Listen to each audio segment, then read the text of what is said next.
Hello, no. So ngayon, no, nandito tayo uli ngayon, no, upang ipaalala, no, na sana, no, patuloy po tayo mananampalataya sa ating Panginoong Hesukristo at huwag sana tayong titigil, no, hanggang sa mga araw na ang kalooban ng Panginoon ay masusunod na or mangyayari na, no, yung mga panahon na babalik siya, no. So marami mga pagsubok na ating daraanan, mga pighati, mga pasakit, o maraming mga sumusubok sa atin, no, na mga problema, financial, or ano pa mga problema. Sana, no, huwag sana tayong mawalan ng pag-asa, na patuloy tayong kumakapit at mananalig sa ating Panginoong Jesucristo. Kasi pagdating ng panahon, kung tayo ay kumbaga mananatiling matapat doon sa ating Panginoong Jesucristo, matatanggap natin ang mga bunga ng kanyang mga pangako, no.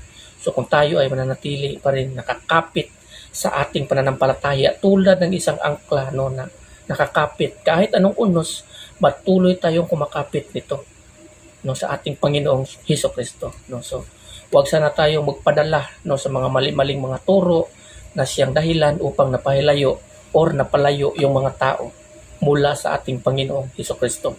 Dahil nga sa mga turo ng mga ganito na mga non-biblical or mga opposite ang kanilang mga tinuturo na siyang dahilan upang tayo o kayo, no, ay mapalayo sa Panginoon. Lagi niyong tatandaan, ayon dito sa Biblia, kung mayroong mga tao na magturo sa inyo na iba sa ipinapangaral ng mga apostoles at ni Kristo, sa daling salita na iba sa mga nakasulat dito sa Biblia, na iba, nangangahulugan, sumpain siya ng Panginoon.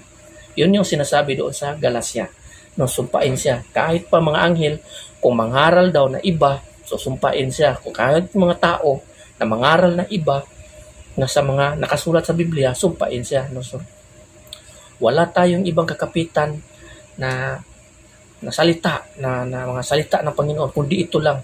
Wala nang iba kundi ang Biblia.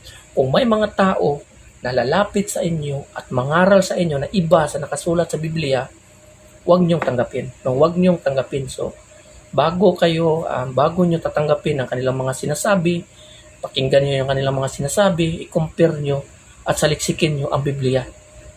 Kung ang kanilang mga sinabi tukma ba sa mga nakasulat sa Biblia. Kasi maraming mga tao nagsasabi, no, na wala pa raw nakapasok sa impyerno, wala pa daw tao sa impyerno, wala pa daw tao doon sa langit. So malaking kahibangan yan, no. So marami nakasulat yan dito sa chapter 14 ba yun, ng Lucas ba yun? Saan ba yun? Parang sa Lucas ata yun. Na sinasabi, no, na maraming mga tao mula sa north, west, south, east, no, nadadalo sa hapag kasama ni Abraham, ni Isaac at ni Jacob. Kasama doon sa mga propeta, no, maraming tao ang dadalo. So nangangahulugan, may langit na, may mga tao na doon. So maraming nangangaral, ayaw ko lang banggitin kung ano mga religion yun. So makarinig kayo ng mga pangaral, wala pang tao sa impyerno, wala pang tao sa langit. Yang mga tao na yan, ma-experience nila ang buhay sa impyerno. Kasi nangaral ka ng kasinungalingan, na hindi naman tukma o tugma sa mga nakasulat sa Biblia, no. So yun ang sinasabi ko, no, na kung may mangaral sa inyo na iba sa mga nakasulat sa Biblia, huwag niyong tanggapin yan, no, huwag niyong tanggapin. Kasi ang Bible mismo nagsasabi, di ba? Pagkatapos mamatay ng isang tao ay judgment. So judgment, 'di ba? Pagkatapos ng judgment, either heaven or hell ang patutunguhan ng isang tao. So pag sinabi ng ganon, alam mo na.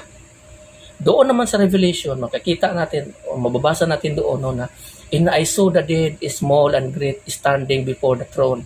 No, so binuksan ng mga libro, kasama na ang libro ng buhay at tinitignan ang kanyang pangalan doon, hinanap ang kanyang pangalan, kung kahit sinong tao o sino mang tao na hinahatulan doon, na kung wala ang kanyang pangalan sa libro ng buhay, itatapon siya sa impyerno na lake of fire. So nangangahulugan, may mga tao na doon sa impyerno, pero may mga religion na nagsasabi, wala pang tao sa impyerno, wala pang tao sa langit.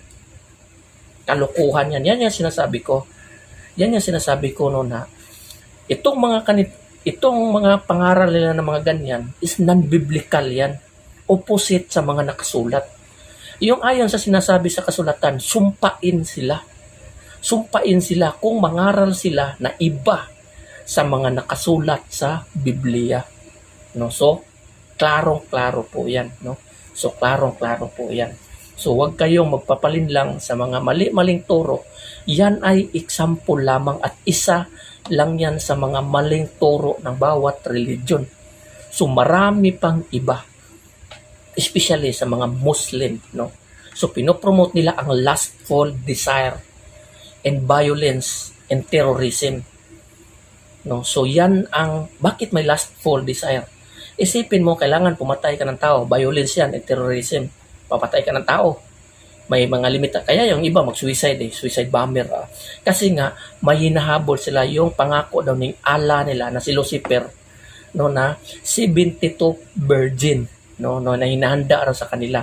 So, yun ay lust. No, lust yan. So, ang nakasulat sa Biblia ay iba. Ang heaven, ito ay the kingdom of God. So, mababasa natin yan. Mahirapan akong explain yan, pero alam nyo yan. So, alam nyo yan. So, yung mga toro nila, demonic yun. So, kung susunod kayo, especially sa mga Muslim, kung mayroong Muslim man dito, it's better for you to magbalik ka kay Kristo. Kasi hindi nyo alam, ang hinihintay nyong lahat, ang dulo nyong lahat, impyerno. So, masakit mang sabihin, pero yan ay totoo.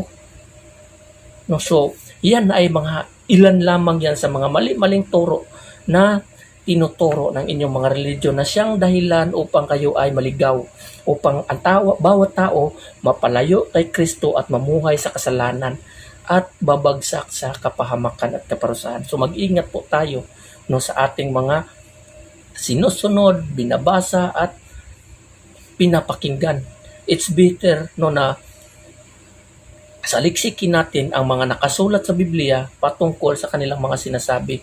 Kung makita natin na iba, huwag niyong tanggapin. Pero kung nakita niyo na yun ang nakasulat sa Biblia, yung sinasabi nila, yun, tanggapin niyo. Ganun lang kasimple yun. No, so hanggang dito na lang, no, in God bless everyone. Amen.